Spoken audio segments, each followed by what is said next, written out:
Good morning, dear students. Today we are going to start with a new chapter, Electrochemistry of Class 12th Chemistry. And I'm sure ये हमने NCERT की series start करी है। इसको देखने के बाद आपको सब कुछ क्लियर हो जाएगा। फिर भी अगर नहीं होता तो मैंने सपोर्ट सिस्टम दे रखा है कि आप मुझे कैसे कांटेक्ट कर सकते हैं। You can take personalized one-to-one coaching also, and online, offline, all the facilities are there. Or let us start with the chapter. Well,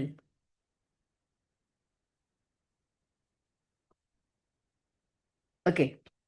This is Unit 2, Electrochemistry. Chemical reactions can be used to produce electrical energy.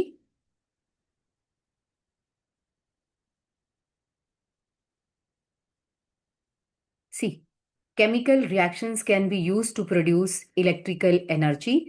Conversely, electrical energy can be used to carry out chemical reactions and that do not proceed spontaneously. Okay जो reactions अपने आप नहीं होती हैं हम electricity की मदद से उन रिएक्शंस को भी करवा सकते हैं। Now electrochemistry is the study of wait 1 second this is fine now.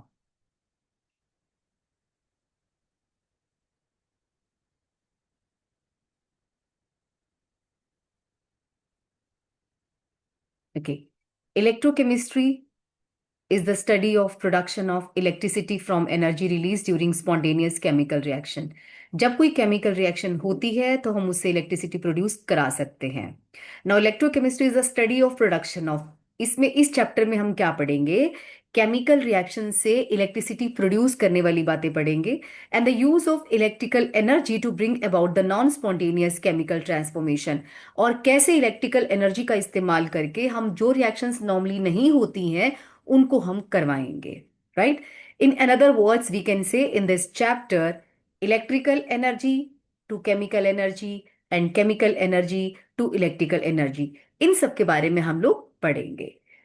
The subject is of importance both for theoretical and practical considerations. A large number of metals, sodium hydroxide, chlorine, fluorine, and many other chemicals are produced by electrochemical methods, right? Batteries and fuel cells convert chemical energy to electrical energy and are used on large scale in various instruments and devices. The reactions carried out electrochemically can be energy efficient and less polluting. Therefore, study of electrochemistry is important for creating new technologies that are eco-friendly। Right, ये सारी बातें आपको धीरे धीरे clear होंगी। Battery वाला पूरा topic है, फ्यूल सेल क्या होती है, सब के बारे में हम लोग पढ़ेंगे। सो इलेक्ट्रोकेमिस्ट्री, अब यहाँ पे एक और बात लिखी हुई है, सी ध्यान से देखो। The transmission of sensory signals through cells to brain and vice versa and communication between cells are known to have electrochemical origin.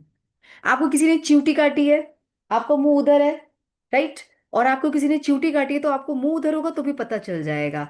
इसका मतलब सेल्स आपस में बातें करती हैं, वो मैसेज आपके ब्रेन तक जाएगा, ब्रेन से आपको ध्यान आएगा किसी ने चींटी काटी है, हाथ अपना हटा ले।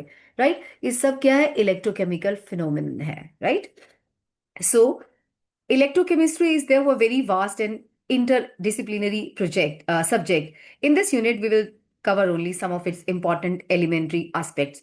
वो सब ये हम कम्युनिकेशन बिटवीन सेल्स तो हम नहीं पढ़ेंगे इसमें, बाकी हाँ काफी कुछ पढ़ेंगे। ठीक है, चलते हैं हम अपने अगले पेज पे। वेल,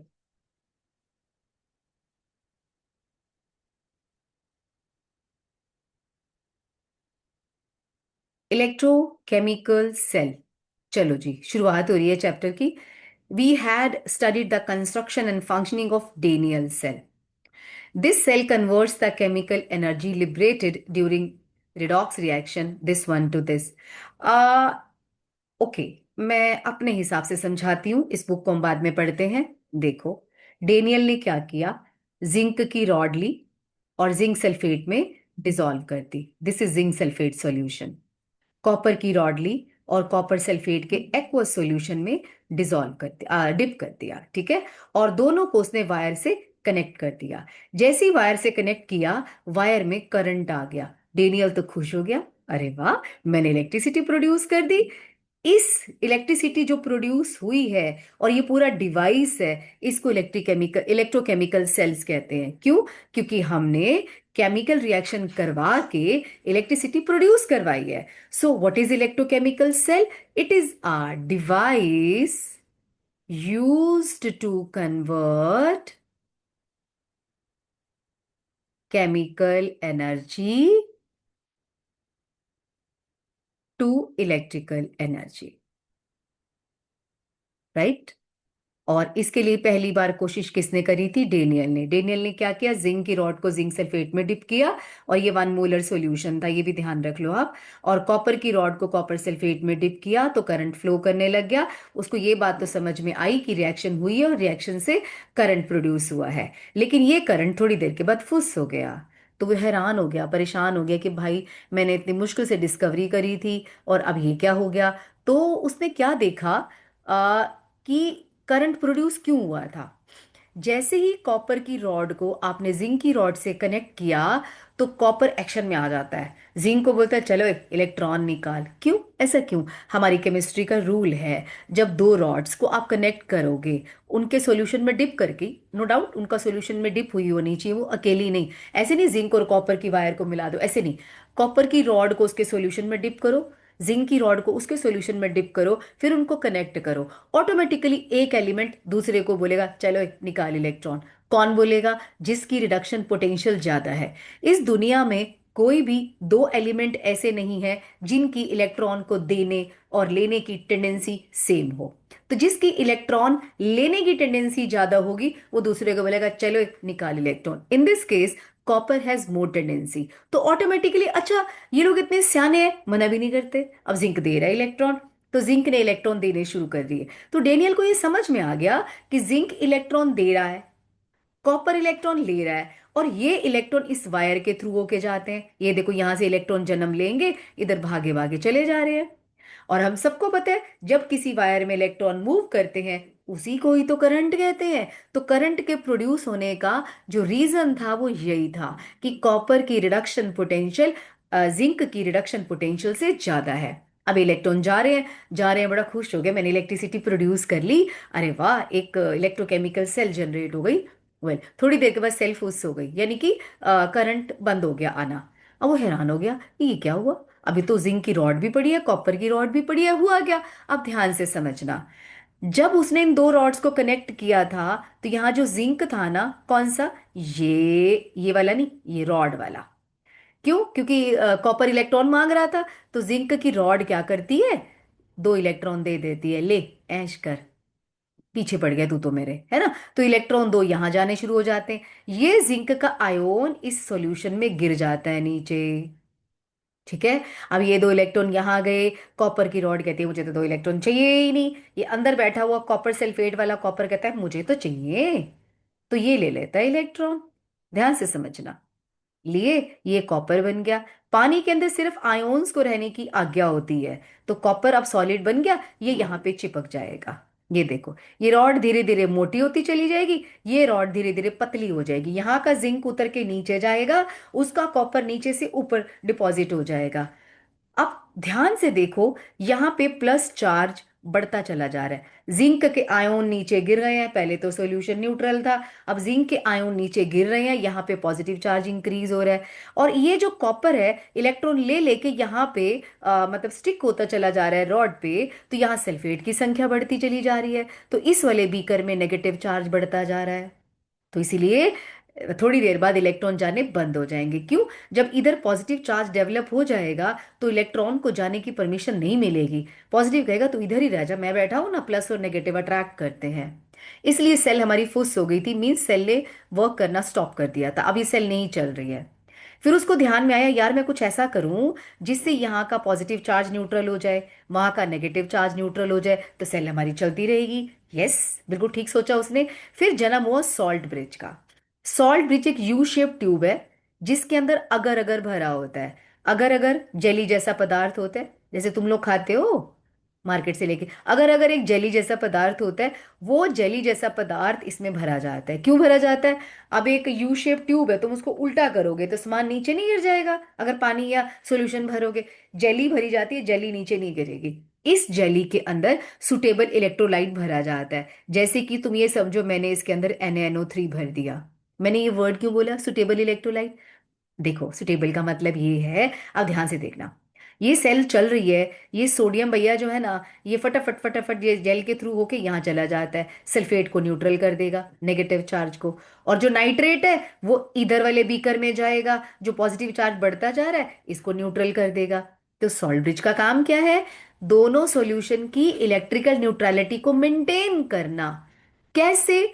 अपने आयोन्स को इधर उधर भगा देते हैं। अब ध्यान देना, NaNO3 ही हम क्यों लेते हैं? क्योंकि इसमें कैटायन की और एनायन की स्पीड सेम है, इन दोनों का ट्रांसपोर्ट नंबर सेम है। इसका मतलब ही स्पीड ही होता है सिंपल लैंग्वेज में, दोनों का ट्रांसपोर्ट नंबर सेम है। सोच के देखो, सोडियम तो फटाफट भाग के इधर चला गया, नेगेटिव को न्यूट्रल कराया। अब नाइट्रेट कहता है रुक जाओ, मैं आराम करूंगा, मैं आराम से जाऊंगा, मेरी स्पीड कम है। नहीं चलेगा ना ऐसे। अब नेगेटिव चार्ज न्यूट्रल हुआ है तो पॉजिटिव भी न्यूट्रल होना चाहिए। दैट्स वाई हमें वो वाला इलेक्ट्रोलाइट लेना चाहिए सॉल्ट ब्रिज में, जिसमें दोनों का ट्रांसपोर्ट नंबर सेम हो, स्पीड सेम हो। ठीक है? तो इस पूरे सेटअप को कहते हैं डेनियल सेल। सॉल्ट ब्रिज का काम क्या है? Salt bridge maintains the electrical neutrality between these two solution by allowing the passage of ions through it. और दूसरा इसका यूज ये है, दोनों सॉल्यूशंस को बिना मिक्स किए कनेक्ट करता है। इट कनेक्ट्स या इंटरनल सर्किट को कंप्लीट करता है by connecting the solution without mixing. बिना मिक्स किए दोनों को ये कनेक्ट कर रहा है। दोबारा से देखेंगे, मैं इसको क्लियर करके फिर दोबारा बताती हूँ। ये देखो, ये डेनियल सेल है, नीचे सेल लिखा हुआ है यहाँ पे। डेनियल सेल क्या करती है? It's a device which converts electrical sorry chemical energy to electrical energy. मैंने शॉर्ट फॉर्म्स लिखी हैं, राइट? केमिकल एनर्जी को इलेक्ट्रिकल एनर्जी में ये कन्वर्ट करता है। ठीक है? और डेनियल सेल स्पेशली जिंक और कॉपर की इलेक्ट्रोकेमिकल सेल होती है, स्पेशल, राइट? इसने किया क्या? He dipped zinc rod in zinc sulphate solution and copper rod in copper sulphate solution. When he connected these two rods, then electrons start flowing from zinc to copper. Why? Because no two elements in our chemistry have the same reduction potential. As the reduction potential of copper is more than that of zinc, it will take or will want electron from zinc, and zinc will definitely lose electron. Means the reaction on this beaker will happen like this. This is the half cell reaction, right? This solid aqueous plus 2 electron, and this side which reaction is happening? These copper 2 plus ions are taking electron to be converted to copper solid. So in this beaker reduction is happening because the gain of electron is known as reduction, and in this beaker oxidation is happening. और इस चक्कर में हमारी electricity produce हो रही है, but after some time the cell stopped working. Why? because the solution were having charges. This side positive charge was increased in this beaker and negative charge was increased in this beaker, right? Reason I have told you right now. So he got an idea of salt bridge. What is salt bridge? It's a U-shaped tube containing agar-agar and suitable electrolyte. What is the function of salt bridge? It will connect the solutions or will complete the internal circuit without mixing the solution. Second, it maintains the electrical neutrality of both the solutions and by allowing the passage of ions through it. अब cell पूरी अच्छी खासी चल जाएगी हमारी। ठीक है? जब ये डेनियल ने इलेक्ट्रोकेमिकल सेल दिया तो इसके बाद हुआ क्या? गैल्वेनो ने और वोल्टा ने सोचा, यार जिंक और कॉपर ही यूज करी जा रहा है डेनियल, तो क्या कुछ और नहीं कर सकते? उन्होंने जिंक और कॉपर के अलावा भी बड़ा कुछ यूज किया। उन्होंने सिल्वर का इस्तेमाल किया, आयरन की रॉड का इस्तेमाल किया, हाइड्रोजन का इलेक्ट्रोड का इस्तेमाल किया और सोडियम सबका इस्तेमाल किया। बाकी दुनिया की कोई भी इलेक्ट्रोकेमिकल सेल को हम गैल्वेनिक सेल और वोल्टाइक सेल कहते हैं। और डेनियल सेल जब भी बात आएगी तो आपने कहना जिंक और कॉपर वाली। सारी इलेक्ट्रोकेमिकल सेल्स को हम गैल्वेनिक सेल्स भी कहते हैं, वोल्टाइक सेल्स भी कहते हैं, लेकिन डेनियल सेल सिर्फ जिंक और कॉपर वाली सेल को ही कहेंगे। ठीक है। सो हमने ओवरऑल क्या पढ़ा? What is electrochemical cell? Converts chemical energy to electrical energy. Second, Daniell cell, उसका सेटअप पढ़ा, हाफ रिएक्शंस पढ़ी। ये देखो, जिंक कौन सी रिएक्शन कर रहा है? ऑक्सीडेशन शो कर रहा है। कॉपर रिडक्शन शो कर रहा है, इलेक्ट्रॉन मूव कर रहे हैं, इलेक्ट्रिसिटी प्रोड्यूस हो रही है। सॉल्ट ब्रिज क्या होता है? यू शेप ट्यूब कंटेनिंग अगर अगर एंड सुटेबल इलेक्ट्रोलाइट।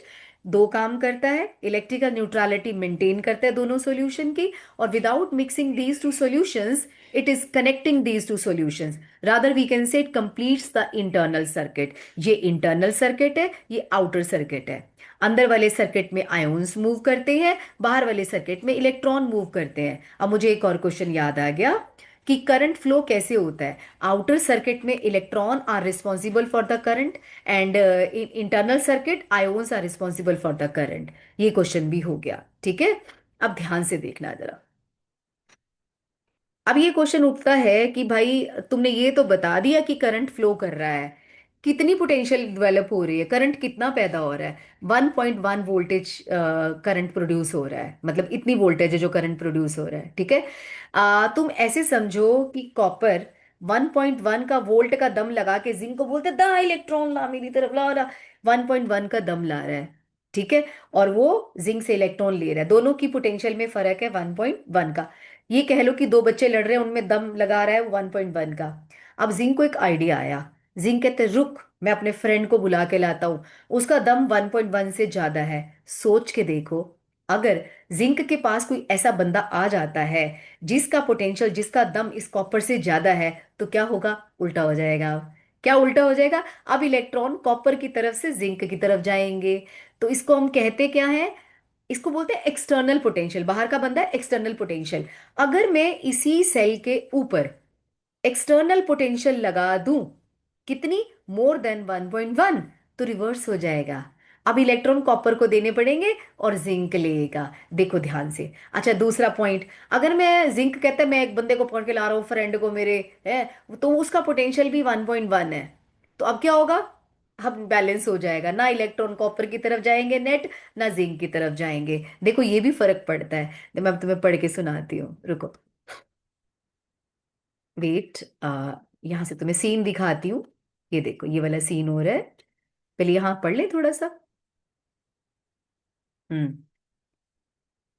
ये देखो, if an external opposite potential is applied in the galvanic cell and the increased slowly, we find that the reaction continues to take place till the opposing voltage reaches 1.1। ये कह रहा है external potential को धीरे धीरे बढ़ाओ।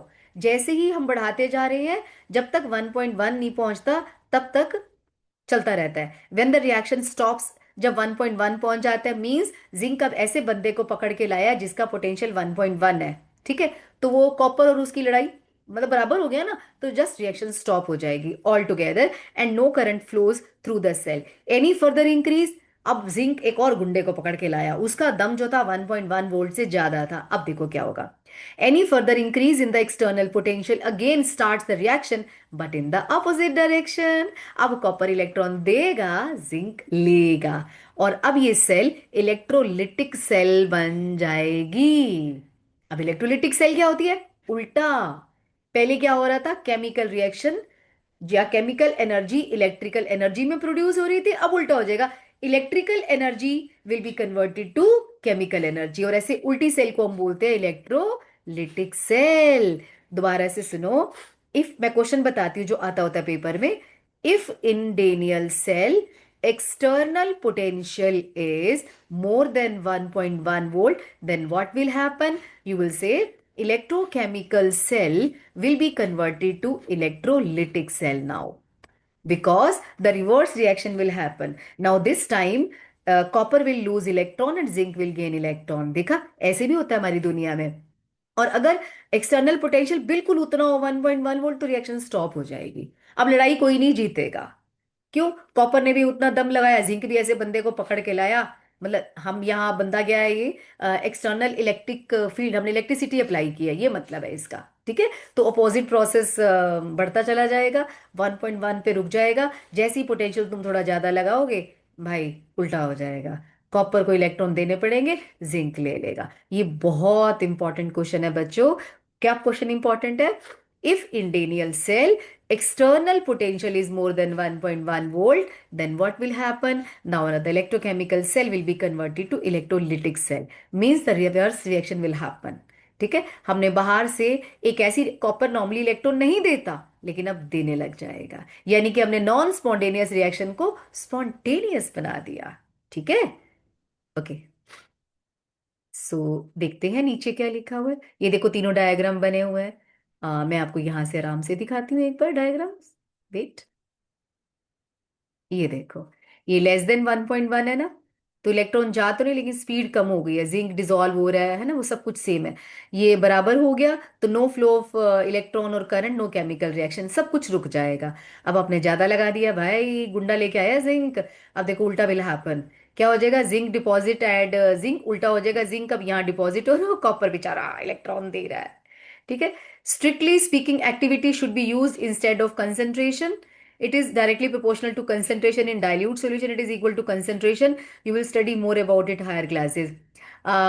Activity और concentration का मतलब सेम होता है, फर्क सिर्फ इतना है, कंसेंट्रेशन का यूनिट होता है, एक्टिविटी का नहीं होता है। कंसेंट्रेशन का यूनिट है मोल पर लीटर, एक्टिविटी का मतलब होता है mole per litre with respect to mole per litre, so no unit is there, पर बात सेम है। अभी आप गहराई में मत जाएं, समय नहीं आया। Okay, now let us move toward the next page. क्या दिया हुआ है? अब आ गई हमारी गैल्वेनिक सेल। ठीक है, गैल्वेनिक सेल क्या थी? अभी बताया कराया ना मैंने, गैल्वेनिक सेल क्या होती है।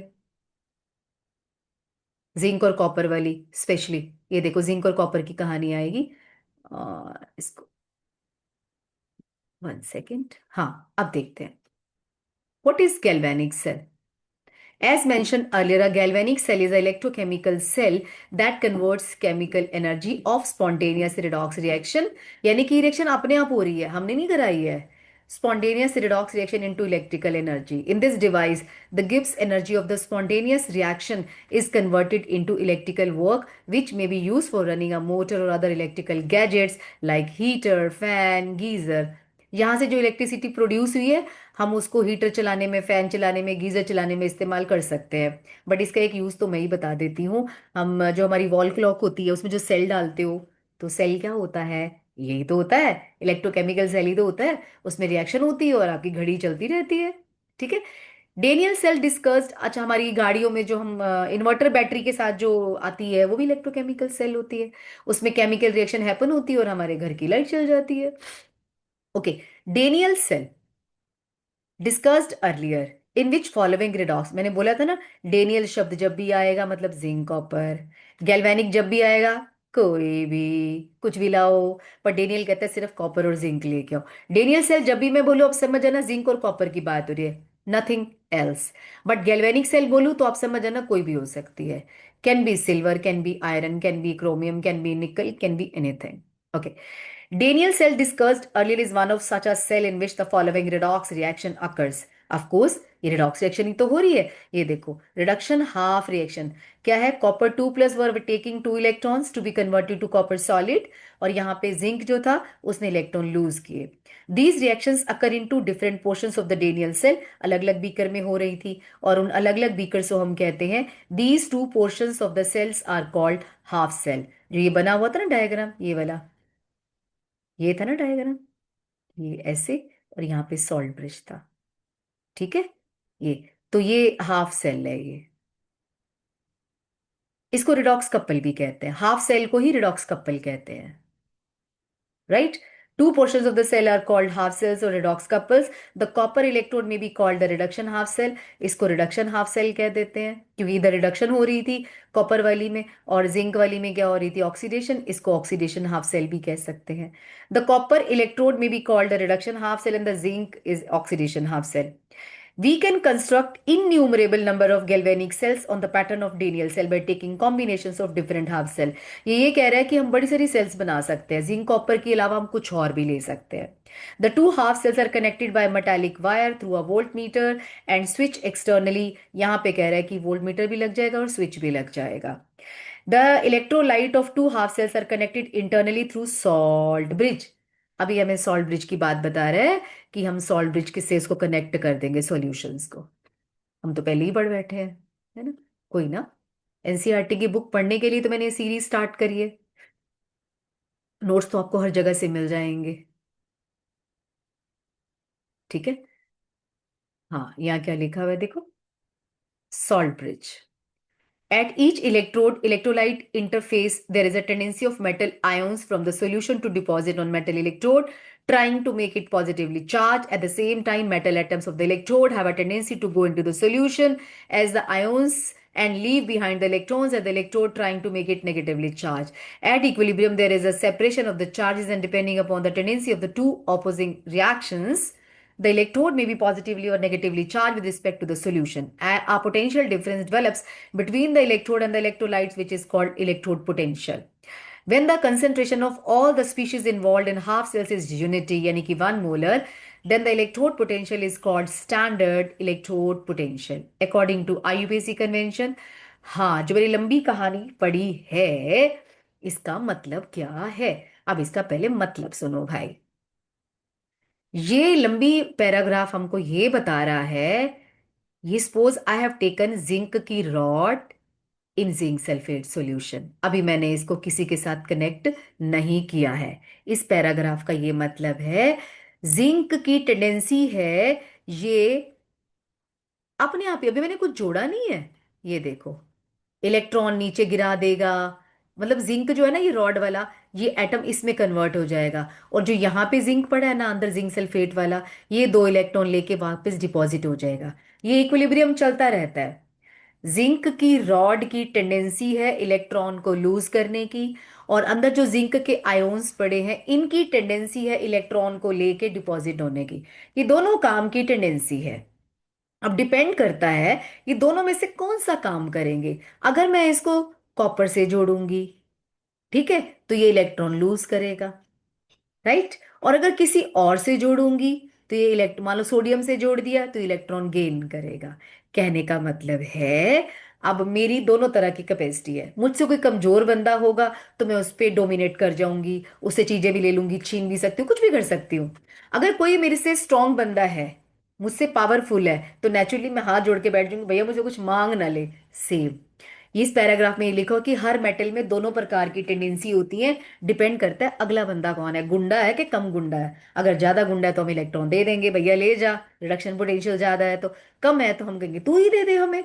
ये मतलब है.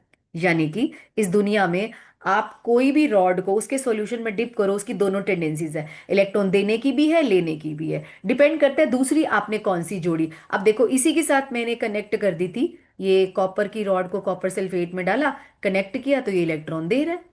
और इसकी जगह अगर मैं सोडियम वाले से जोड़ देती इसको तो भाई इलेक्ट्रॉन ये ले लेता है ना. तो सारी कहानी क्या रिलेटिव है. इस पैराग्राफ का ये मतलब है कि हर एक मेटल की दोनों टेंडेंसीज होती हैं, दूसरा कौन है इस पे डिपेंड करता है. अब अगली बात हमें क्या कह रहा है, समझा रहा है. कहता है जो तुमने दो हाफ सेल्स पढ़ी हैं ये वाली, ये सॉल्ट ब्रिज पढ़ा है तुम लोगों ने, और ये रॉड थी, इसके बीच में वोल्ट मीटर लगा हुआ है हमारा, ये वायर है ये रॉड है. ठीक है. अब ये हमें बता रहा है जहां पर ऑक्सीडेशन होती है ना, हम उसे एनोड कहते हैं. याद रखने का तरीका देख लो, दोनों वॉवल्स हैं, ए ओ. ए एनोड ऑक्सीडेशन, और जिस पे रिडक्शन हैपन हो रही थी उसे हम कैथोड कहते हैं. तो ए ओ याद हो गया तो सारी बातें याद हो गई हैं. ठीक है. इस पे चार्ज कौन सा होता है, पॉजिटिव होता है एनोड के ऊपर, और ये लेफ्ट हैंड साइड लिखा जाता है. आप ऐसे याद कर लो ना, लोन लेफ्ट हैंड साइड पर ऑक्सीडेशन हैपन होती है, ये कन्वेंशनली है. जिस पे ऑक्सीडेशन है उसे हम एनोड कहते हैं, जिससे हम एनोड कहते हैं उस पे नेगेटिव चार्ज होता है. लोन वाला फॉर्मूला रट्टा मार लो, कभी भी कोई गलती नहीं होगी. दिमाग एक बार लगाओ, चीजों को समझ लो, उसके बाद दिमाग नहीं लगाना, रट्टा लगा लो. मैं रट्टा नहीं लगा सकता भाई, रट्टा नहीं लगा सकता तो साइंस लेने के लायक नहीं हो. रट्टा तो लगाना पड़ेगा. जो टॉपर्स हैं वो एक ही बुक को या नोट्स को 25 बार पढ़ते हैं, तो एक बात बताओ, 25 बार कोई चीज पढ़ोगे तो याद नहीं हो जाएगी, रट्टा नहीं लग जाएगा? तो मत कहा करो मैं रट्टा नहीं लगा सकता। झूठ बोलते हो तुम, अपने आप के साथ चीटिंग करते हो। रट्टा तो लगाना, हर चीज रट्टा है। मेरा नाम क्या है, बार बार मेरी शक्ल देखोगे, नाम याद करोगे तो ही तो पता चलेगा सुरेखा मैम हूं मैं। राइट? रट्टा ही होता है। मत बोला करो मैं रट्टा नहीं लगा सकता, तो समझ के तुम्हारे नंबर भी नहीं आ सकते। वेल, एनोड कैथोड हो गया नेगेटिव, लोन का रट्टा आपको मारना ही पड़ेगा। ठीक है? और फिर दिमाग बाद में लगा लेना कि गेन ऑफ इलेक्ट्रॉन था कि लॉस ऑफ था, बस इतना पता है जो ऑक्सीडेशन है वो एनोड है, उस पे नेगेटिव चार्ज है, बात खत्म हो गई। ठीक है? Okay, let us move towards the next. Okay, अब यहाँ क्या लिखा हुआ है पढ़ लेते हैं कथा, फिर मैं तुम्हें अपने क्वेश्चंस कराती हूँ बहुत सारे। The potential difference between two electrodes of a galvanic cell is called the cell potential। जो 1.1 आया था ना, वो सेल पोटेंशियल ही था, यानी कि दोनों के पोटेंशियल में फर्क। ठीक है? Is it is measured in volts, वो वोल्ट में मेजर करते हैं। The cell potential is difference between the electrode potential, मैंने पहले ही बता दिया। कॉपर और जिंक के बीच के पोटेंशियल के फर्क को बोलते हैं, है ना? Excuse me. Well, it is called the cell electromotive force, EMF कहते हैं। ईएमएफ होता क्या है? फुल फॉर्म है इलेक्ट्रो मोटिव फोर्स। मोटिव होता है मोशन, फोर्स होता है दम, ताकत। वो कौन सी ताकत है जो इलेक्ट्रॉन को मूव कराती है जिंक से कॉपर की तरफ, या एनोड से कैथोड की तरफ, उसको बोलते हैं ईएमएफ। तो इसका ईएमएफ कितना था? 1.1। यानी कि कॉपर कितना दम लगा रहा था फालतू का जिंक के ऊपर? 1.1 का। ठीक है? तो इसे ईएमएफ कहते हैं। Of the cell when no current is drawn through the cell, it is now accepted convention that we keep the anode on the left hand side. कहते हैं कन्वेंशन है एनोड को लेफ्ट हैंड साइड पे रखो, cathode को right hand side पे। बता तो दिया लोन वाला फॉर्मूला, वही बात बोल रहा है ये। ठीक है? अब इसको सेल को रिप्रेजेंट कैसे करेंगे मैं बताती हूँ अभी।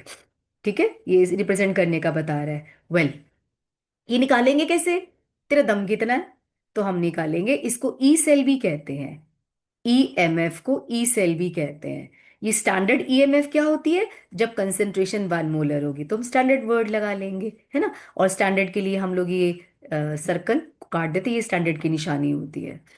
ई सेल का मतलब ईएमएफ है यहाँ पे, ये ईएमएफ स्टैंडर्ड।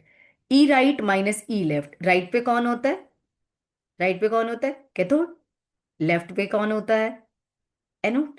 तो कैथोड वाले में से एनोड की पोटेंशियल माइनस कर दो, यानी कि रिडक्शन वाले में से ऑक्सीडेशन वाले की पोटेंशियल माइनस कर दो। कोई भी वर्ड लिखा हो सकता है। अब ये सेल हमें अब एग्जाम्पल बता रहा है, कहते हैं ये सेल रिएक्शन है, ध्यान से देखना। कॉपर का ऑक्सीडेशन स्टेट 0 है, जब कोई अकेला होता है ना तो उसका ऑक्सीडेशन स्टेट 0 होता है। ये +2 है, ये 0 से +2 में जा रहा है, बढ़ रहा है, तो इसको बोलते हैं इस पर ऑक्सीडेशन होएगी। और जिस पे ऑक्सीडेशन होती है वो एनोड होता है। तो तुमसे कोई रिएक्शन लिखे और पूछे कि एनोड क्या है, तो आप ऐसे ही करेंगे जैसे मैंने किया है। 0 से +2 में जा रहा है, ऑक्सीडेशन नंबर इंक्रीज हो रहा है, तो ये एनोड है। सिल्वर +1 चार्ज है, और ये 0, +1 से 0 में जा रहा है, इसको हम रिडक्शन कहते हैं। जिस पे रिडक्शन होती है उसे हम कैथोड कहते हैं। तो आपको केमिकल रिएक्शन से ही पता चल गया एनोड कौन है, कैथोड कौन है। ठीक है? अब कहते हैं हाफ रिएक्शन क्या होंगी, इसको अलग अलग दिखाओ। ये देखो, कॉपर को अलग दिखाओ, copper gives copper 2 plus +2 electron. And जो रिडक्शन हो रही है, सिल्वर ने 2 इलेक्ट्रॉन लिए और ये मतलब गेन कर रहा है इलेक्ट्रॉन, ये लूज कर रहा है, ये गेन कर रहा है। हम इसको ऑक्सीडेशन और रिडक्शन कहते हैं। अब सुनो क्वेश्चन क्या आएगा। ये रिएक्शन दी होगी, हमसे पूछा जाएगा कॉपर और सिल्वर में से नेगेटिव चार्ज किस पर है, तो हम लोन वाला फॉर्मूला लगाएंगे क्या? जिस पे ऑक्सीडेशन हो रही है ना उसी पे नेगेटिव चार्ज है। ऑक्सीडेशन किस पे हो रही है? कॉपर पे, हम बोलेंगे कॉपर पे नेगेटिव चार्ज है। ठीक है? फिर हमें बोलेगा हाफ रिएक्शन लिख के दिखाओ, ये रही हाफ रिएक्शन, हमने लिख के दिखा देनी है। राइट? ओवरऑल रिएक्शन तो दे ही रखी है। फिर हमें बोलेगा सेल की रिप्रेजेंटेशन क्या है, या तो हम फिर दोबारा ये वाली सेल बनाए, सिल्वर की रॉड सिल्वर नाइट्रेट में, कॉपर की रॉड कॉपर सल्फेट में, इन दोनों को जोड़ो, ये अरे यार कौन बनाएगा। अब हम बार बार डायग्राम नहीं बनाएंगे, हम रिप्रेजेंटेशन करेंगे सेल की। कैसे? डबल लाइन लगाएंगे, इसका मतलब है सॉल्ट ब्रिज। एनोड कौन था? मैंने अभी बताया कॉपर। तो यहां पे हम लिखेंगे कॉपर स्लैश कॉपर 2 प्लस। ठीक है, ये लेफ्ट हैंड साइड है। राइट हैंड साइड पे कौन है? सिल्वर। ये कन्वर्ट हो रहा है एजी प्लस स्लैश एजी। इसको बोलते हैं रिप्रेजेंटेशन ऑफ इलेक्ट्रोकेमिकल सेल। ठीक है, तो ये राइट हैंड साइड है, ऐसे लिखेंगे। दिखाया भी मैंने वैसे है, देखो जीरो से प्लस की तरफ मूव कर रहा है, ये प्लस से जीरो की तरफ मूव कर रहा है, हमें दिखाना ही ऐसे है। और अगर कंसेंट्रेशन दे रखी होती तो हम कंसेंट्रेशन भी लगा देते। ये सिंगल लाइन का मतलब होता है प्लेन के नीचे सॉलिड आएगा और यहाँ पे एक्वस आएगा। आयोन हमेशा पानी में डूबा होता है, ये सॉलिड होता है, ये रॉड के रूप में होता है। तो this is the representation of cell. अब देखो क्वेश्चन कैसे कैसे बनेंगे। रिएक्शन दी होगी, हमसे पूछेगा नेगेटिव चार्ज किस पे है, फिर बोलेगा सेल की रिप्रेजेंटेशन बता दो, है ना। फिर हमें बोलेगा हाफ ऑफ रिएक्शन लिख के दिखा दो। हम सारे क्वेश्चन के आंसर दे सकते हैं क्योंकि हमने लोन वाला रट्टा मार रखा है भाई। ठीक है, आगे बढ़ते हैं। यहां से था ना हमारा सेल की रिप्रेजेंटेशन, ये रही।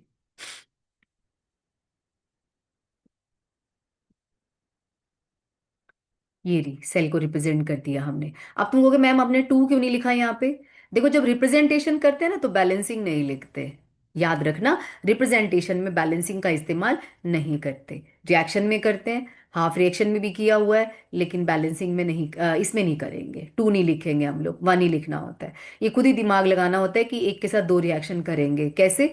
कॉपर ने दो इलेक्ट्रॉन लूज करे हैं, सिल्वर को एक चाहिए, तो अंडरस्टूड है दो आएंगे, है ना, वो हमें माइंड में क्लियर होना चाहिए।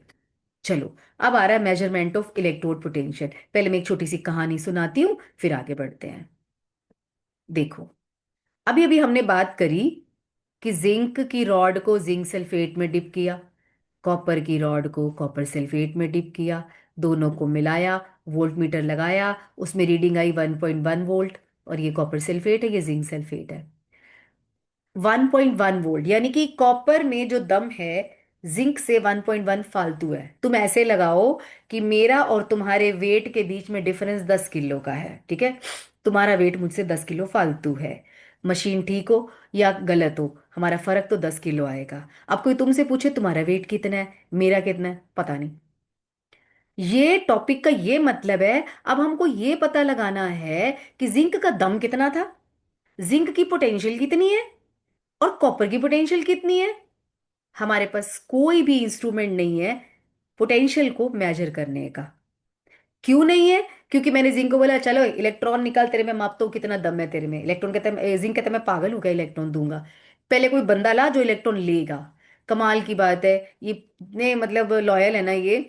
अगर मैं जिंक को बोलूंगा इलेक्ट्रॉन तो नहीं देगा, बोलेगा पहले कॉपर पकड़ के ला, उसको पकड़ के ला जिसका दम मुझसे ज्यादा है, मैं तो इलेक्ट्रॉन दूंगा। अब हम किसी को भी पकड़ के लाएंगे, फिर आंसर तो फिर वही 1.1 या कुछ और आएगा। ये तो हमें पता ही नहीं चला कि जिंक का पोटेंशियल कितना है, कॉपर का पोटेंशियल कितना है। अब हम क्या करें? साइंटिस्ट ने बहुत दिमाग लगाया, उन्होंने बोला एक काम करते हैं, नी और शी, नॉर्मल हाइड्रोजन इलेक्ट्रोड और स्टैंडर्ड हाइड्रोजन इलेक्ट्रोड। उन्होंने हाइड्रोजन की इलेक्ट्रोड बनाई, कैसे बनाई? हाइड्रोजन की रॉड ली, हाइड्रोजन की रॉड ली।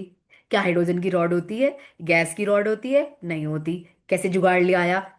प्लाटिनम की वायर ली, इसके ऊपर हाइड्रोजन गैस पास कर दी 1 बार पे। 1 बार क्यों लिखा? स्टैंडर्ड कंडीशन लेनी है हमको।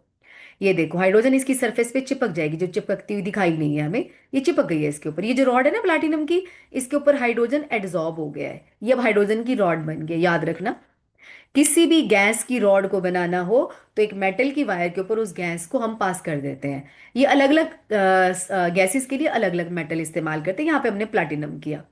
ठीक है, हमने कर दी। इसको डिप किस में किया? ऑफकोर्स 1 मोलर HCl के सॉल्यूशन में डिप कर दिया। और यहाँ पे हमने क्या ले लिया? ये प्लैटिनम की प्लेट ले ली, फॉयल ले ली। प्लैटिनम की फॉयल क्यों ली? क्योंकि रिएक्शन कहाँ होगी? वायर तो पतली सी होती है, उस पर तो रिएक्शन होगी ही नहीं। तो प्लैटिनम की फॉयल ली, उसके ऊपर प्लैटिनम और कर दिया। अब क्वेश्चन आता है कि ये प्लैटिनम कोटेड प्लैटिनम फॉयल का रोल क्या है? ये हाइड्रोजन की रिएक्शन करवाने में मदद करती है। It provides the surface for the hydrogen to carry on its reaction. ठीक है, तो हमने ना नी और शी बोलते हैं इसको, नॉर्मल हाइड्रोजन इलेक्ट्रोड और स्टैंडर्ड हाइड्रोजन इलेक्ट्रोड। हमने इसको बोला है इधर आ, हाइड्रोजन को बुलाया आजा, तेरी पोटेंशियल हम जीरो मान लेते हैं। जैसे तुम ये मानो कि एक बंदे को बोला तो चुप करके खड़ा हो जा, तेरा पोटेंशियल जीरो है। हमने पहले जिंक को बुलाया आजा, अब इससे इलेक्ट्रॉन छीन के दिखा, वो छीनेगा, इसको तो हमने जीरो कर रखा है पोटेंशियल, ये इलेक्ट्रॉन दे भी सकता है ले भी सकता है, डिपेंड करता है सामने वाला कौन है। तो हाइड्रोजन की पोटेंशियल ना हम लोगों ने जीरो ले ली, लेके अब हमने इधर ली, मान लो जिंक की रॉड, ये हाइड्रोजन है ना, मैंने जिंक की रॉड ली, जिंक सल्फेट में डिप किया, इसको हाइड्रोजन के साथ जोड़ दिया वोल्ट मीटर से। ठीक है, वोल्ट मीटर पे लिखा हुआ आ रहा था 0.76।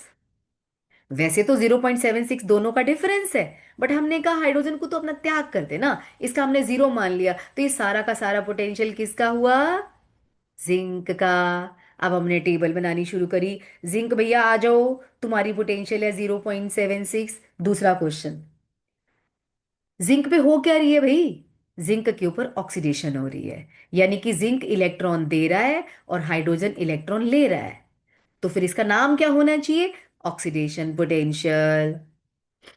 माप ली। चलो अब हम बुलाएंगे किसको, कॉपर भैया तुम आ जाओ आ जाओ। अब हमने कॉपर की रॉड ली, कॉपर सल्फेट में डिप किया, इसको हाइड्रोजन से जोड़ दिया, जैसे ही हाइड्रोजन से जोड़ा उस पर लिखा हुआ आ रहा था 0.34। फिर हमने देखा ये इस पे रिडक्शन हो रही है, इलेक्ट्रॉन ले रहा था जिंक से, हाइड्रोजन से, जो कॉपर है शी और नी से इलेक्ट्रॉन ले रहा था, तो हमने लिखा कॉपर, और यहाँ पे हमने कॉलम बनाया रिडक्शन पोटेंशियल का, हमने कहा कॉपर तेरी सॉरी 0.34 है। ऐसे करते करते करते हमने टेबल बना ली, किसी पे ऑक्सीडेशन हो रही थी किसी पे रिडक्शन हो रही थी, हमने टेबल बना ली। अब एक प्रॉब्लम और आ गई, भाई अब ये भी रट्टा मानना पड़ेगा क्या कि तेरी ऑक्सीडेशन है तेरी रिडक्शन है। हमने कहा ये प्रॉब्लम भी सॉल्व करो। कैसे सॉल्व करी हमने प्रॉब्लम, हमने क्या किया, हमने कहा reduction potential is equal to minus oxidation potential, जिस जिस पर ऑक्सीडेशन हो रही थी उसके आगे हमने माइनस का निशान लगा दिया। ये देखो मैंने यहाँ जिंक लिखा, यहाँ लिखूंगी रिडक्शन पोटेंशियल -0.76, फिर मैंने लिखा हाइड्रोजन जीरो, फिर मैंने लिखा कॉपर +0.34। सारे एलिमेंट है, कम से कम 15-20 एलिमेंट की हमने करके सीरीज बना ली। इसी सीरीज को बोलते हैं electrochemical series.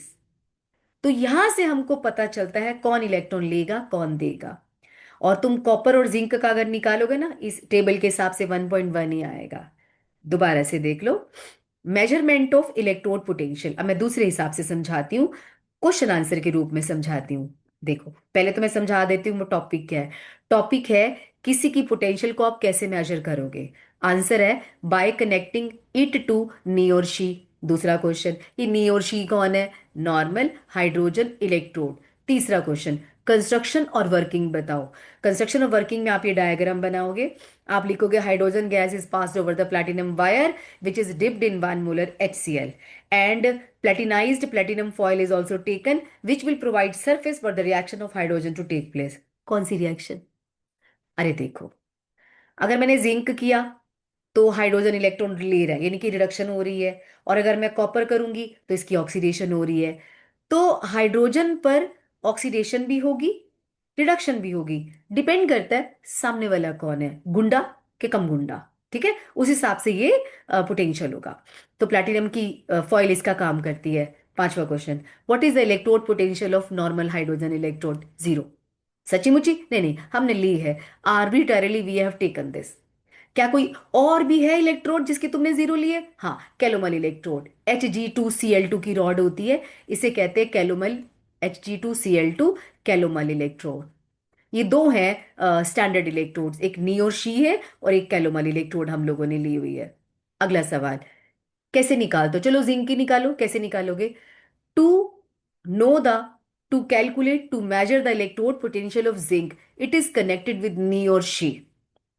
If reduction takes place on it with respect to Ni or she या hydrogen, then its reduction potential is taken to be negative।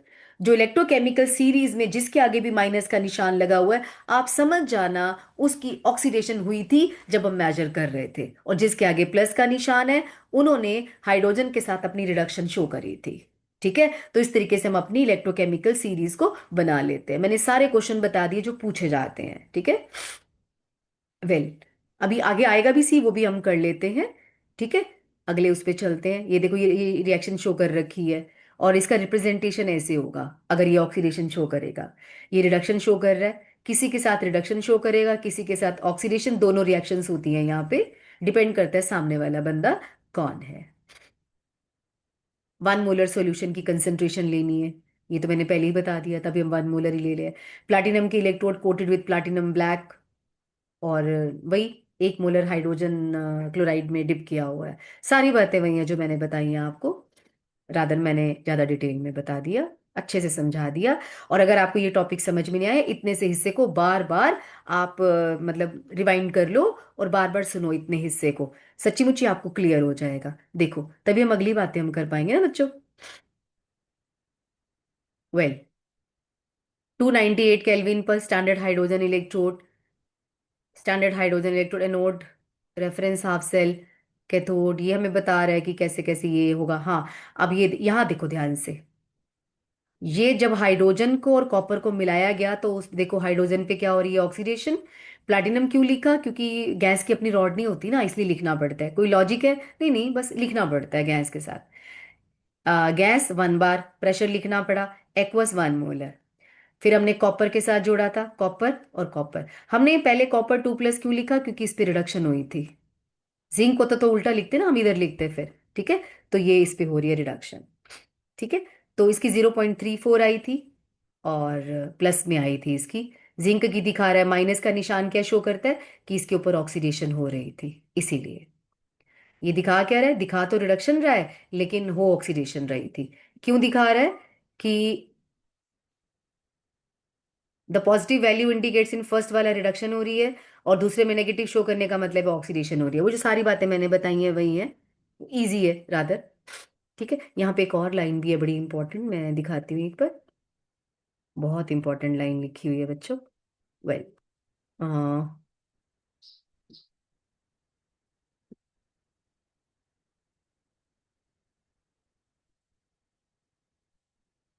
hydrogen ions cannot oxidize copper under the standard conditions described above.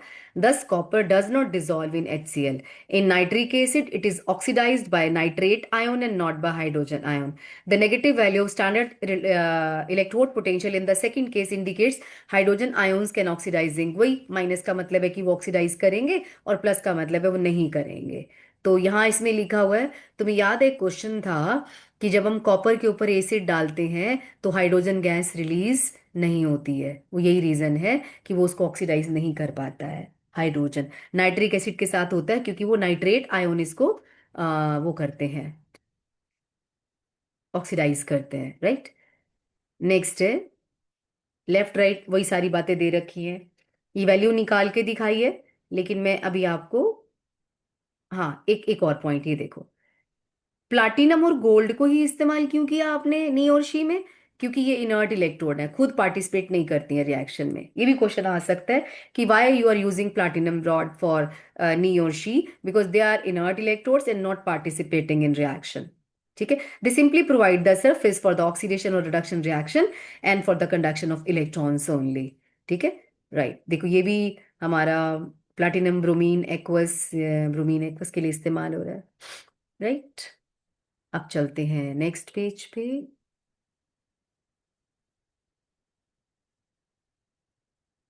Question से ज्यादा clarity होती है, हम लोग फिर अगले questions भी ले लेते हैं। ठीक है, ये हमें समझा रहा रिएक्शन इसकी। हम्म, अभी तक तो सारी बातें वही बता रहे, एक पॉइंट आया है यहाँ पे, मैं आपको अंडरलाइन कर देती हूँ क्या पॉइंट है। ये देखो, जो टेबल है अभी आगे आएगी, टेबल नेक्स्ट पेज पे है। फ्लोरीन गैस की maximum tendency to get reduce to the fluoride ion है, यानी कि इसकी वैल्यू सबसे ज्यादा पॉजिटिव है, इससे ऊपर कोई नहीं है। लो मैं आपको दिखा देती हूँ, पहले टेबल देख लो आप। हम्म, टेबल देख लेते हैं पहले। हाँ, अब टेबल को ध्यान से देखो, बहुत सारे क्वेश्चन मैं आपको यहां से समझा देती हूँ।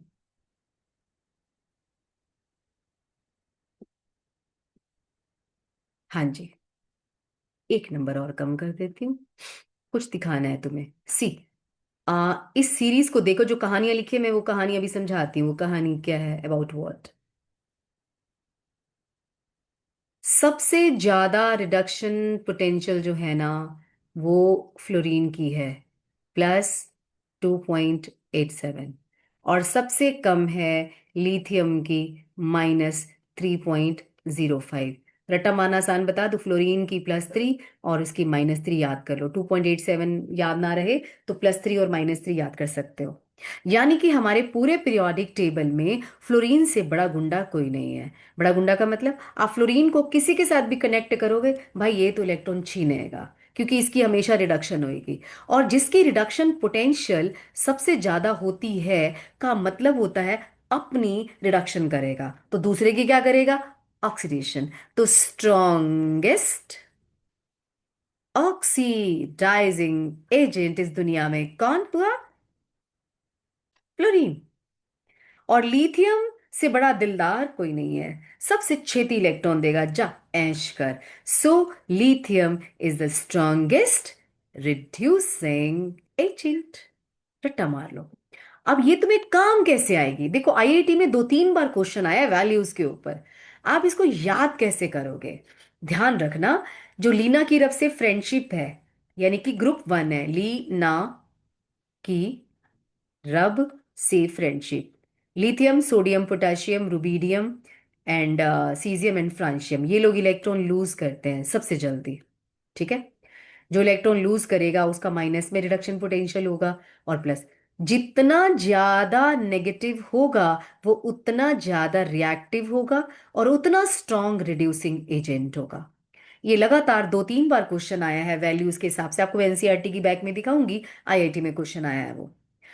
तो इस सीरीज को रटा मार रहे हैं नहीं, बस घूर के 2-3 बार देख लेना। घूर के देखने का मतलब क्या है, ये देखो हाइड्रोजन बीच में आ रहा है, प्लस वाले कौन है, प्लस वाले तो देख लो, गोल्ड है, कोबाल्ट है, फ्लोरीन, क्लोरीन फ्लोरीन ब्रोमीन तो सारे इधर आएंगे, कॉपर है, सिल्वर है और ऑक्सीजन है। Fe3 वाला है, 2 वाला नहीं है। तो ये जस्ट नजर मार लो, हेलोजन सारे आ गए, कॉपर आ गया, सिल्वर आ गया और गोल्ड आ गया, तीनों कॉइनेज मेटल्स आ गए, और H2O2 और आयरन 3 वाला है। ओके, अब नीचे कौन है, जरूर सारे मेटल होंगे, lithium sodium potassium rubidium caesium magnesium calcium, देख लो खुद ही देख लो। साथ में कौन है, आयरन 2 वाला है, 3 वाला ऊपर है, 2 वाला नीचे है। इसी तरह टिन निकल लेड, बाकी aluminium magnesium sodium calcium potassium तो मैंने पहले ही बता दिए। बस घूर के देखना होता है, वैल्यूज याद रखनी है नहीं, गिवन होएंगी, कोई जरूरत नहीं है। डेनियल की तुमको रट्टा लगी जाती है, और एक फ्लोरीन और, सॉरी, फ्लोरीन और लिथियम का आप देख लो, फ्लोरीन की +3 यानी कि 2.87 से कर लो, और उसकी -3.05 से कर लो, तो ये आपको सारा बस घूर के देखना होता है। अब यहां से मैं आपको पढ़ना सिखाती हूँ। अगर मैं तुमसे बोलूं कि मैंने एक सेल बनाई गोल्ड की और जिंक की, बताओ दोनों में से एनोड कौन है, कैथोड कौन बनेगा, तो फटाफट बोल देना। जिसकी रिडक्शन पोटेंशियल माइनस होती है वो हमेशा एनोड का काम करेगा, जिसकी प्लस होती है वो कैथोड का काम करेगा। तो बिना सेल को जोड़े तुम फटाफट बता दोगे, यार जो गोल्ड है वो कैथोड बनेगा, ये एनोड बनेगा, ये इलेक्ट्रॉन देगा वो लेगा। और मैं कहूंगी इसकी सेल बना के दिखाओ फटाफट, तुम कहोगे कौन सा मुश्किल है।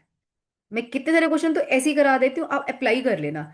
तुमको क्या बड़ा आसान है, डबल लाइन के इस पार हमको जिंक को रखना है, और डबल लाइन के उस पार हमको गोल्ड को रखना है।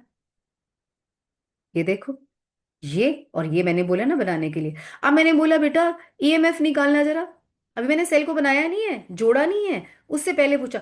तुम कहोगे कौन सा आसान है, ये कैथोड है ये एनोड है। हमने सीखा है कि जो कैथोड की वैल्यू है ना रिडक्शन पोटेंशियल, उसमें से एनोड की रिडक्शन पोटेंशियल माइनस कर दो। कैथोड कौन है, ये रहा आपका गोल्ड। गोल्ड की वैल्यू है 1.40, माइनस जिंक की वैल्यू है -0.76। तो ये आएगा, आंसर आ जाएगा 612.16। अब गोल्ड 2.16 का दम लगा के जिंक से इलेक्ट्रॉन छीनेगा, यानी कि कॉपर से भी बड़ा गुंडा है ये। ठीक है, तो this is how you have to calculate कि आंसर क्या आएगा। अगर ईएमएफ प्लस आती है तो आप कहना yes this reaction will happen, और अगर माइनस आएगा तो रिएक्शन नहीं होगी। अब आप अपने दिमाग में सोच रहे होंगे मैम माइनस क्यों आएगा, आंसर तो प्लस ही आएगा। नहीं, एग्जामिनर का दिमाग सटक गया। उसने क्या बोला एग्जामिनर ने, बच्चों ये वाली मैंने सेल बनाई।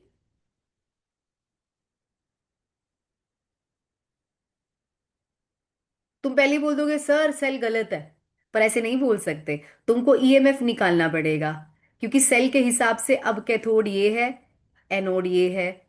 तो कैथोड की वैल्यू है -0.76, और ये आ जाएगा माइनस उसका फॉर्मूले का, और 1.40। अब आंसर माइनस में आएगा। ठीक है, तो अब माइनस में आया तो आप कहेंगे सेल गलत है। अब एग्जामिनर तो दे रहा है ना तुमको सेल, तो तुमसे पूछेगा कि कौन एनोड कौन कैथोड, तो हम ये वाला हिसाब लगाएंगे कि जिसकी रिडक्शन पोटेंशियल कम होगी वो एनोड का काम करेगा, ज्यादा होगी कैथोड का काम करेगा। दूसरा क्वेश्चन, जब एग्जामिनर ने खुद ही सोच लिया ये एनोड है ये कैथोड है, बच्चों मान लो, अब वो बोलेगा बताओ रिएक्शन होगी कि नहीं, तब हम अपना दिमाग लगाएंगे, फिर हम ईएमएफ निकालेंगे। अगर ईएमएफ नेगेटिव आएगी तो हम बोलेंगे भाई साहब आपकी जो सेल है ना ये गलत है। वो हमसे पूछता है ऐसे सवाल, will the reaction be spontaneous और not. If the answer comes out to be positive then yes the reaction is spontaneous. If the answer comes out to be negative you will say no, this cell is wrong, reaction is not feasible. आ गया समझ में? दोबारा से देख लो, electrochemical series कैसे बनाएगी। नी और she को हमने वैल्यू जीरो ले ली, उसके साथ जोड़ जोड़ के हमने मतलब इलेक्ट्रोड पोटेंशियल मेजर करी। जिस पर ऑक्सीडेशन हो रहा था उसकी रिडक्शन पोटेंशियल में हमने माइनस का निशान लगा दिया, और जिस पे रिडक्शन हो रही थी उसको हमने प्लस का निशान दे दिया। हमने अपनी टेबल बना ली। टेबल का फायदा क्या है, वन सेकेंड, टेबल का फायदा क्या है, इस टेबल को देख के हम बता सकते हैं स्ट्रॉन्गेस्ट ऑक्सीडाइजिंग एजेंट कौन है, स्ट्रॉन्गेस्ट रिड्यूसिंग एजेंट कौन है। अगर हम इन दोनों को जोड़ेंगे पोटेंशियल कितनी निकलेगी, वो सेल कौन इलेक्ट्रॉन मांगेगा कौन देगा, सारी इंफॉर्मेशन तो आ रही है हमारे पास। हम लेकिन केमिस्ट्री की लैंग्वेज में क्या बोलेंगे, it is use to calculate the EMF of the cell, यानी कि इलेक्ट्रोमोटिव फोर्स स्टैंडर्ड ईएमएफ है ना। It is use to find out the reducing agent and oxidising agent. It is use to find out the reactivity series में। तुमने tenth में एक reactivity series पढ़ी थी, वहां हम तुमको मीनिंग नहीं बताते कि किस वजह से, वो इसी की वजह से थी। रिडक्शन पोटेंशियल की वैल्यूज के बेसिस पर है। अगर मैं तुमको ये दे दूं सारे, बताओ बच्चों सबसे ज्यादा रिएक्टिव कौन है, तुमको लिथियम, फिर पोटाशियम, फिर कैल्शियम, फिर सोडियम, फिर मैग्नीशियम, फिर एल्यूमिनियम, फिर जिंक, फिर कॉपर, फिर सिल्वर, फिर गोल्ड, फिर फ्लोरीन, है ना। ये वही क्वेश्चन है ये जो आपने टेंथ में सीरीज पढ़ी थी, वहां हम आपको रट्टा लगवा देते हैं। अब चलते हैं हम अपने आ, पिछले पेज पे जहां पे कुछ कहानी लिखी हुई थी, पढ़ लेते हैं।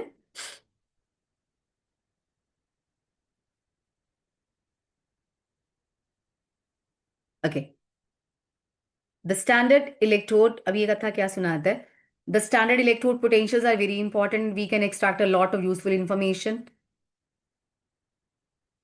अगर इलेक्ट्रोड पोटेंशियल नेगेटिव है तो हम समझ जाएंगे कि उसने ऑक्सीडेशन शो करी थी, फ्लोरीन की मैक्सिमम है, और वीकेस्ट लिथियम ऑक्सीडाइजिंग एजेंट है, यानी कि स्ट्रॉन्गेस्ट रिड्यूसिंग एजेंट है ये। रिड्यूसिंग पावर, ये मैंने सारी बात बता दी आपको, ठीक है। इसमें कुछ नया नहीं है, चलते हैं हम थोड़ा सा आगे बढ़ते हैं।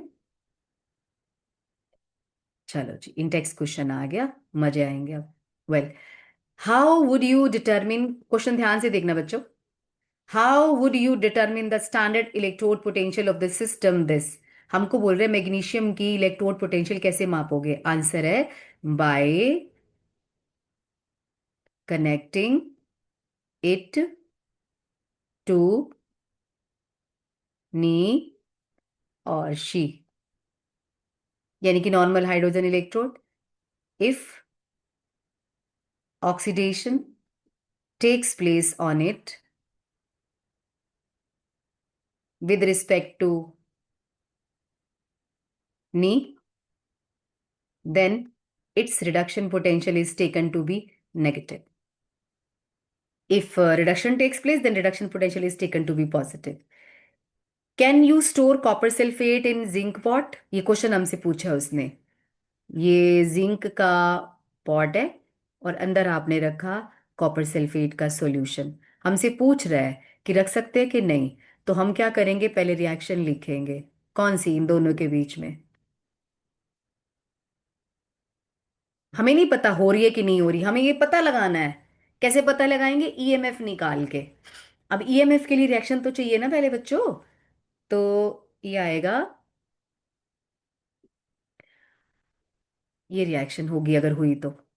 हमारी इस रिएक्शन में ये 0 है, ये +2 है, तो इस पे ऑक्सीडेशन हो रही है। जिंक कौन हो गया? एनोड। और कॉपर ये +2 है और ये 0 है, ये क्या हो गया हमारा? कैथोड।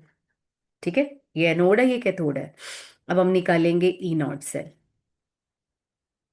कैथोड कौन है? कॉपर। कॉपर की रिडक्शन पोटेंशियल इन्होंने नहीं दे रखी, मैं खुद ही बता देती हूँ, +0.34 है।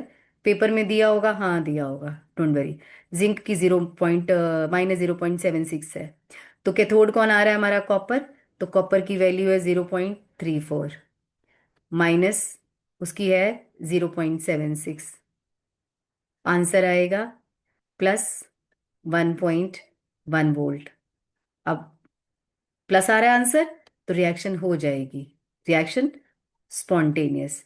अब सवाल जो पूछा था उन्होंने कि जिंक को रख सकते हैं ना, आंसर है no. We can't keep zinc copper sulphate in zinc pot. तो ऐसे बहुत सारे क्वेश्चंस और भी हम कर सकते हैं, है ना, उनकी पोटेंशियल्स गिवन होंगी। Right, okay. उसके बाद है consult the table of standard electrode potential. कहते हैं टेबल को कंसल्ट करो और सजेस्ट करो 3 substances that can oxidise ferrous ion under similar condition. याद रखना, जो ऊपर वाले थे ना वो ऑक्सीडाइज करते हैं, नीचे वाले नहीं करते। अब उसने फेरस बोला है, फेरस का मतलब हुआ Fe2+। अब Fe2+ से जो ऊपर होंगे ना वो करेंगे ऑक्सीडाइज, क्योंकि फ्लोरीन ऑक्सीडाइजिंग एजेंट था, ये रिड्यूसिंग एजेंट था। मैं तुम्हें टेबल पे दोबारा ले चलती हूँ एक बार।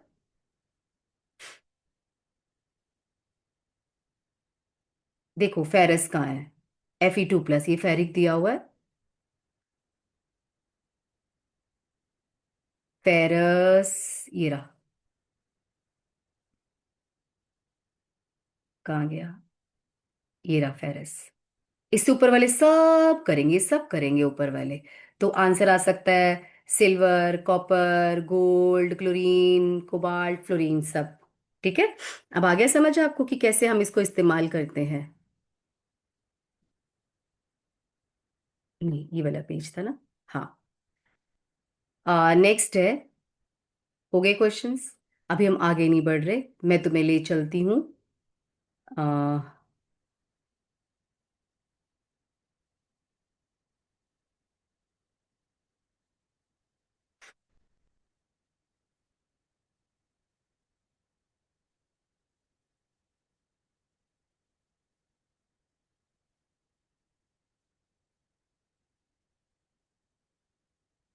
लेट अस सी, जितना हमने पढ़ा है उससे रिलेटेड कोई क्वेश्चन आते हैं तो हम लोग चलते हैं।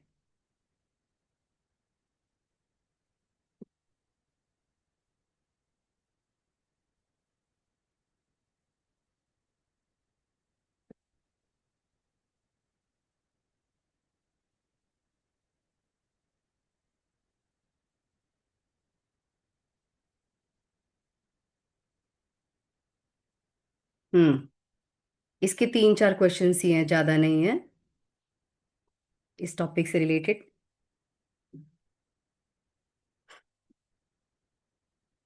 ठीक है, अब ये देखो बच्चों,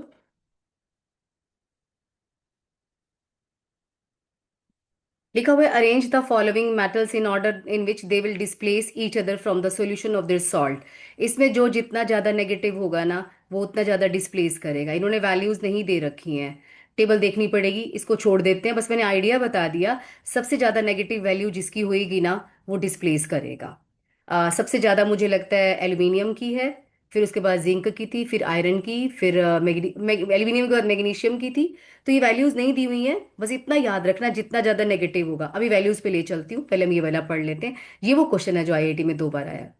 गिवन द अलग अलग तरीके से पूछा गया है। Given the standard electrode potential, potassium की -2.93 है, सिल्वर की 0.80 है, मरकरी की 0.79 है, मैग्नीशियम की -2.37 है, क्रोमियम की -0.74 है। Arrange these matters in order increasing order of reducing power. जितना ज्यादा नेगेटिव होगा उतना रिड्यूसिंग पावर ज्यादा होगा। तो सबसे ज्यादा रिड्यूसिंग पावर किसका है? पोटाशियम का, -2.9 वैल्यू है। लो जी। उसके बाद किसका है? मैग्नीशियम का। मैग्नीशियम लिख दिया। फिर किसका है? क्रोमियम का। फिर किसका है? अब ये पहले प्लस आएगा, ये सबसे ज्यादा प्लस है। फिर मरकरी का। फिर आएगा आपका सिल्वर का। लेस देन के निशाने लगा देना। इंक्रीजिंग ऑर्डर में हमेशा ले वाला निशाना आता है और डिक्रीजिंग में मोर देन का निशाना आता है। बस याद रख लो, रटा मार लो इसको। ठीक है, ये क्वेश्चन भी हो गया। अगला देखो। Depict the galvanic cell in which the reaction takes place. हमें कहते हैं डिपिक्ट करो सेल को। हमें यानी कि ये बनाना है। Zinc slash zinc 2+, double line salt bridge होती है। यहाँ पे हम लिखेंगे सिल्वर स्लैश सिल्वर। मैंने बोला था ना, टू नहीं लिखेंगे, बैलेंसिंग नहीं लिखते यहाँ पे हम। ये किस बेसिस पर लिखा मैंने? ये देखो, जिंक की ऑक्सीडेशन हो रही है और सिल्वर की रिडक्शन हो रही है, उस बेसिस पे मैंने लिखा। आप कहते हैं विच इलेक्ट्रोड इज नेगेटिवली चार्ज। याद है, हमने रट्टा मारा हुआ है लोन का। तो नेगेटिव कौन है? जिंक। तो आंसर आएगा जिंक की रॉड नेगेटिव है। The carrier of current in the cell. Current कौन कैरी करता है? बाहर वाले सर्किट में इलेक्ट्रॉन करते हैं और सॉल्ट ब्रिज के अंदर आयोन्स करते हैं। तो हम आंसर क्या लिखेंगे? Electron in the outer circuit and ions in the inner circuit और salt bridge. Individual reaction at each electrode. कहता है इंडिविजुअल रिएक्शन लिखो, जिंक की अलग सिल्वर की अलग। तो जिंक की मैं रिएक्शन लिखूंगी पहले ये वाली।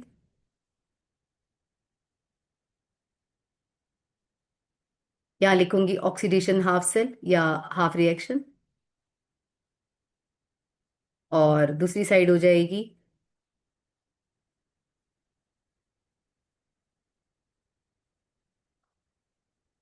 ये देखो, ये इंडिविजुअल रिएक्शन है। अच्छा, उसमें बुक में लिखा हुआ था, एनसीईआरटी में हम लिख सकते हैं 2:2। हम ऐसे भी लिख सकते हैं। यहाँ बैलेंस कर सकते हैं हम लोग। ठीक है। अगला है, calculate standard cell potential of galvanic cell in which the following reaction takes place. अब यहाँ पर फिर से वैल्यूज नहीं दे रखी हैं, बट बता देती हूँ। ये एनोड का काम करेगा, कैडमियम कैथोड का। ये यहाँ पे 2+ से 3+ में जा रहा है, एनोड है। और ये +1 से 0 में जा रहा है, तो कैथोड है। आपको एनोड कैथोड का पहले पता होना चाहिए, फिर आसानी से निकल आएगा। ठीक है। और उसके बाद है नर्स्ट इक्वेशन, वो हम करेंगे कल। अभी आप इसको अच्छे से प्रिपेयर करो। सुनने से कुछ नहीं होता है, सुनने के बाद बैठो, आंख बंद करो और सोचो कि मैंने पूरे लेक्चर में क्या बताया है। अगर आपने ये प्रैक्टिस कर ली, बिलीव मी, आपको जिंदगी में दोबारा नहीं पढ़ना पड़ेगा चैप्टर। कभी भी टेस्ट दे लो, you can crack any test. Okay. So मिलते हैं हम अपनी अगली वीडियो में। Till then, bye bye, take care.